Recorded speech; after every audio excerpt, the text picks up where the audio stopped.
জামাত ইসলামের সংগ্রামী আমির, যিনি কিনা হচ্ছেন বাংলাদেশের 10 দলীয় জোটের কাণ্ডারি, তার সম্পর্কে সব কথা বলা এই মুহূর্তে সম্ভব না।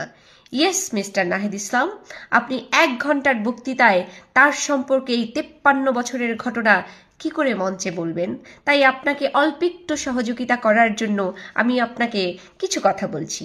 সেটা হচ্ছে 1971 সালে যখন মুক্তিযুদ্ধ হয়েছিল, তখন এই আপনার যে সংগ্রামী আমির তিনি এবং তার যে দল জামাত ইসলাম, তারা হচ্ছে আল বদর আল শামস নামে একটি সংগঠন তৈরি করেছিল।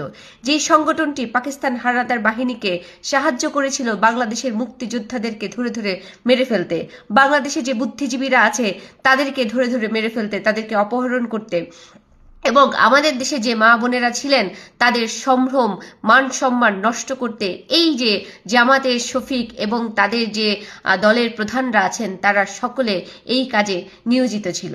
তারা বাংলাদেশের মুক্তিযুদ্ধকে নষ্ট করতে চেয়েছিল এবং পাকিস্তানের কাছে বাংলাদেশকে সঁপে দিতে চেয়েছিল, এবং তারা ব্যর্থ হয়েছে। 53 বছর ধরে তাদের মনের মধ্যে যে প্রতিহিংসা লালন পালন করেছে আপনাদের মাধ্যমে, মানে আপনারাই তো তাদের মানে বংশধর, মানে রাজাকারের বাচ্চা, সেই রাজাকাররা এবং আপনারা রাজাকারের বাচ্চারা এখন আপনারা সম্মিলিত হয়ে আবার সেই 53 বছর আগে আপনারা যা কিছু করেছিলেন সেই একই জিনিসের রিপিটেশন আপনারা 2026 সালে ফেব্রুয়ারিতে করতে যাচ্ছেন।